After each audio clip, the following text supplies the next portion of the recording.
네, 안녕하세요. 오늘은 펄어비스 종목에 대한 이야기 해보겠습니다. 펄어비스 매출이 굉장히 많이 나오고 게임 회사 중에서 상위권에 랭크한 회사입니다. 코스닥 150 회사고요. 먼저 얘기할 게 많긴 한데 몇 가지 좀 핵심을 짚으면서 이야기해 보도록 하겠습니다.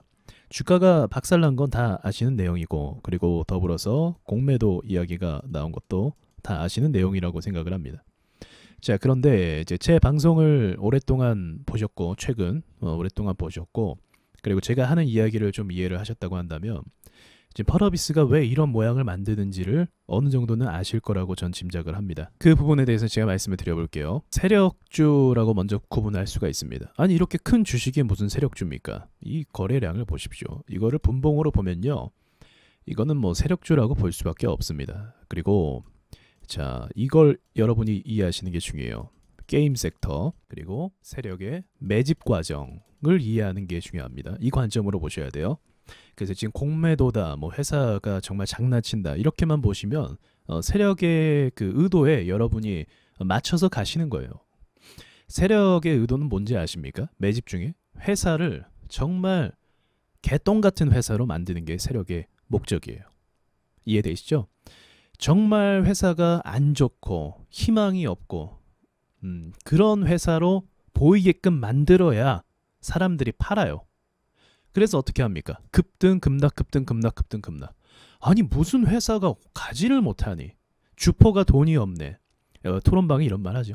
주포가 돈이 없네. 운전이 뭐 이상하게 하네. 이런 식으로 이야기합니다. 그러면서 결과적으로는 어떻게 몰아갑니까? 양몰이 하듯이 굉장히 안 좋은 회사로 각인시켜버려요. 자, 그런데 회사가 가지고 있는 가치를 한번 생각해 볼까요? 어때요? 굉장히 좋아요. 물론 안 좋은 회사도 있죠. 근데 펄어비스만 놓고 봐도 게임성이 없습니까? 있어요. 저도 자세히 알아보니까 게임 하나만 어떻게 히트시킨 건 아니더라고요. 오랫동안의 노하우를 나름 가지고 있는 회사더라고요. 그러니까 코스닥 150으로 상장한 거 아니겠습니까? 그렇겠죠. 자, 그럼 게임 섹터 관점으로 먼저 이야기를 하자고 하면, 게임 섹터 중에 주목을 받는 종목이 캅게임, 그리고 NC가 있고요. 그리고 크래프톤은 그렇게 부각되진 않았는데 크래프톤도 포함이 되고요. 그리고 뭐 넥슨 게임즈까지도 들어간다고 전 보겠습니다. 힘이 워낙 좋으니까. 자, 이 종목들의 최근 움직임, 요 근래 한 3개월 정도 통합해서 움직임이 어떻습니까?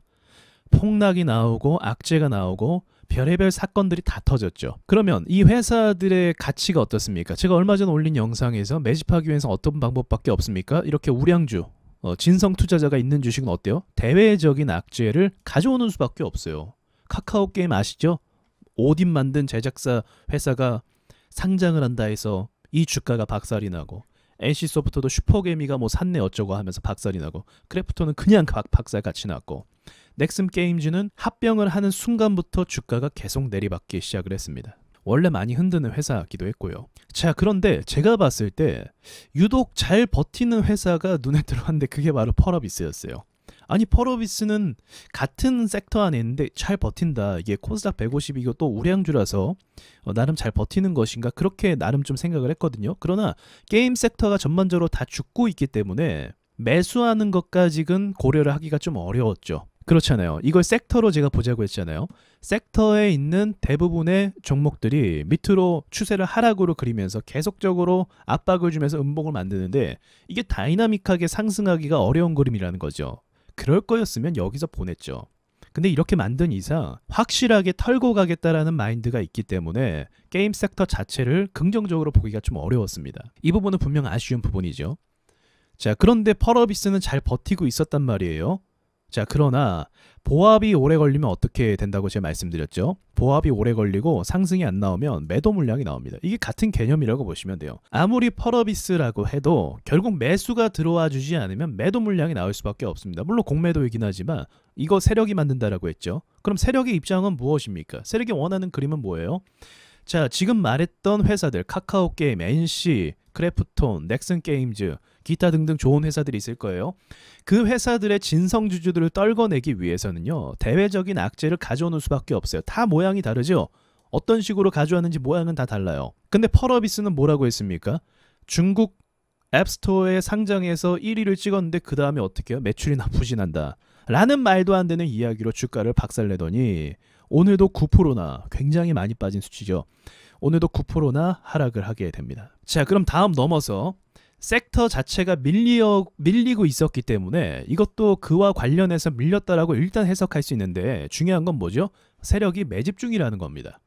이러한 형태는요, 이게 주가 관리를 안 할 수가 없어요. 그리고 이 굉장히 우량주고 기술이 있고 게임이 재밌는 회사입니다. 이렇게 떨어지면요, 어떤 사람들이 나와요? 매수하는 사람들이 나와요. 당연히요, 싸지니까요. 그럼에도 불구하고 오늘 9%를 더 뺐다? 뭐죠? 매수하는 힘보다 매도하는 힘이 더 강하다는 거예요. 가치 투자를 하기 위해서 물타는 사람보다 매도하는 세력의 힘이 더 강하다는 겁니다. 작정을 했다는 거죠. 자, 결과적으로는 지금 6만원, 6만 7천원대에 왔는데 이러면 누가 좋습니까? 세력이 좋은 거예요. 그리고 세력이 매집을 할 땐 어떻다고요? 제가 서두에 말씀드렸지만 세력은요, 매집할 때 종목을 정말 나쁜 종목으로 만들어요. 희망이 없는 것처럼 만들어요. 자, 단적으로요, 휴림 로봇이 지금 강세 움직임으로 크게 올라가고 있죠. 자, 올라가기 전에 그림을 한번 보십시오. 이거 어때요? 와, 끔찍하죠? 상승했다가 어떻게 반등이 이렇게 안 나오냐, 욕이 나올 정도로 만들어요. 자, 팠어요, 또 팠어요. 몇 번을 판 거야? 하나, 둘, 셋, 넷. 보합 중에 4번을 더 팝니다. 상투권에서 제자리에 온 거는 이건 아주 애교네요. 그 다음 4번을 더 파요. 그러니까 세력은 사람들을 털어내고 싶고, 그리고 자신들이 매집을 하고 싶다고 하면 정말 사람들이 봤을 때 이 회사는 안 좋다라는 말과 생각이 들 정도로 주가를 밀어버린다는 거죠. 그렇다는 것은 놀랍게도 제 입장에서는요, 펄어비스가 뭐다? 세력주다. 코스닥 150 기업이면 굉장히 우량한 기업이고 매출이 많이 나오는 기업이고 시가총액도 지금 4조입니다. 이렇게 폭락했는데도 4조예요.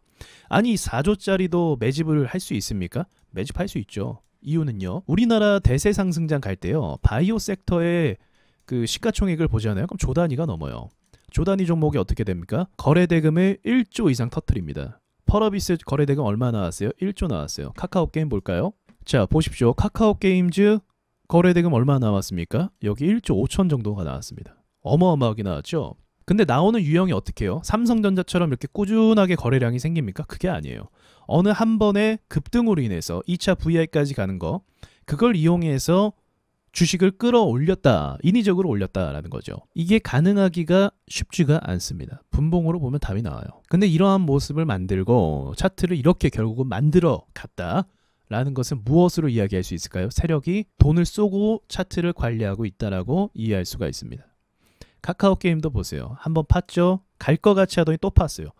어떻게 이런 우량주가 이럴 수가 있나? 게임 회사가 뭐 다 망했나? 사람들이 게임 안 하나? 그것도 아니죠. 이해가 안 되죠. 상식에서 벗어나죠. 자, 제가 이 말씀도 드렸어요. 상식에서 벗어나고 이해가 안 되는 건 뭐다? 세력이 하는 겁니다. 도저히 이럴 수가 없다라고 생각이 드는 건요, 그건 세력이 만드는 거예요. 그럼 그런 생각이 들면서 어떤 생각으로 이어집니까? 회사에 투자하고 싶지 않게 돼요. 던지고 싶게 돼요. 자, 그게 매집 과정이라는 거예요. 어지간하면 투자자들이 안 던지잖아요. 여러분도 어지간하면 매도를 잘 안 하시잖아요. 그러니까 세력 입장에서 어떻게 할 수밖에 없습니까? 선택의 여지가 걔네 입장에서 없는 거죠.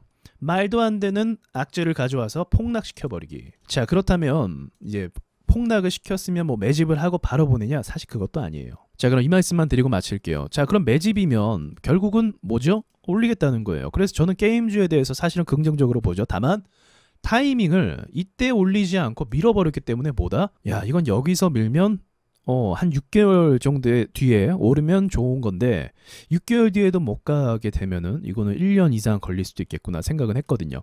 자, 이거 마찬가지예요. 그래서 매집을 하면요, 제가 이 말씀을 드릴 수 있어요. 세력이 이런 식으로 매집하면 2년 안에는 보내요. 근데 2년 안에 보낸다고 해도 이 주식을 마냥 갖고 가고 유지하기가 사실은 힘들어요. 아무리 저라고 해도요, 세력이 매집인 걸 분명히 알아도요, 이걸 가져가기가 힘들어요. 왜냐면 세력이 어디까지 밀지 모르고 언제 올려줄지 모르기 때문에 차라리 그 돈을 회수해서 다른 데 투자하는 게 낫다라고 판단이 들 때가 있거든요. 그래서 아무리 세력이 매집인 걸 알아도 버티기가 어려운 게 바로 그런 점입니다. 참 난해한 부분이죠. 그래서 2년 안에는 저는 가리라고 보고는 있지만 어쨌든 매집 과정 가운데 의도적으로 밀어냈다라고 해석을 할 수 있다고 하면, 다른 게임주들도 다 박살나고 있는 모습을 보자고 하면 얘네가 당장은 올릴 마음이 없겠구나 라고 생각을 할 수가 있겠고, 만약에 내가 버티겠다라고 하면은 이렇게 장기 투자 관점으로 갈 수밖에 없어요. 만약에 단기 투자로 들어왔는데 이거 장기 투자로 가시겠다? 그건 좀 곤란하죠. 본의 아니게 정말 수개월 또는 1년 이상 돈이 묶일 수도 있게 되거든요. 끔찍한 일인 거예요. 그래서 세력을 이길 수가 없는 겁니다. 아무리 세력의 전략을 안다고 할지라도 마냥 돈을 가져갈 수는 없기 때문에 이기기가 어려운 거예요. 그래서 제가 책에 쓴 내용이 뭐냐면, 아싸리 그럴 바에는 세력이 그냥 밀어서 계속 음봉 낼 때 그때 매수해라. 아예 매수할 때 싸게 같이 사라 라고 얘기하는 게 매직 관점이고, 지금은 정배열 상태에서 무너지는 것이기 때문에 비싼 가격에서 사서 물릴 수밖에 없는 게 되는 거죠. 자, 아무튼 세력의 매직 관점으로 좀 이야기를 말씀을 드려봤습니다. 이거 물리신 분들 정말로 힘드실 것 같아요. 이게 말이 안 돼. 제가 봐도요. 어이가 없어요. 아니, 돈을 못 버는 것도 아니고, 이게 거품이었던 것도 아니고, 재료가 없었던 것도 아니고, 회사가 나쁜 것도 아니고, 이 펄어비스 회장이요, 대표가 진짜, 제가 이제 내용을 봤거든요. 근데 이 대표가 직접 일해요. 진짜 게임 개발을 본인이 합니다. 그러니까 그 정도로 이 회사와 게임의 진심인 회사예요. 그러니까 결과물이 그렇게 좋을 수밖에 없죠. 여러분도 아시겠지만 사업이라는 건 사업주 본인이 직접 참가했을 때 내용과 결과물이 달라져요. 그런 회사가 마이너스 20% 때리고 9% 거의 하한가죠. 이거는 말도 안 되는 일이 지금 벌어졌습니다. 그러니까 지금 시장이 이렇다라는 거예요. 하지만 어쩌겠습니까? 세력이 이렇게 때려버리면 이렇게 되는 거죠. 그게 세력 마음이라고 얘기하는 부분이 그런 거죠. 자, 아무튼 이런 관점을 좀 참고하셔서 판단하시는데 도움이 되시길 바라면서 마치겠습니다.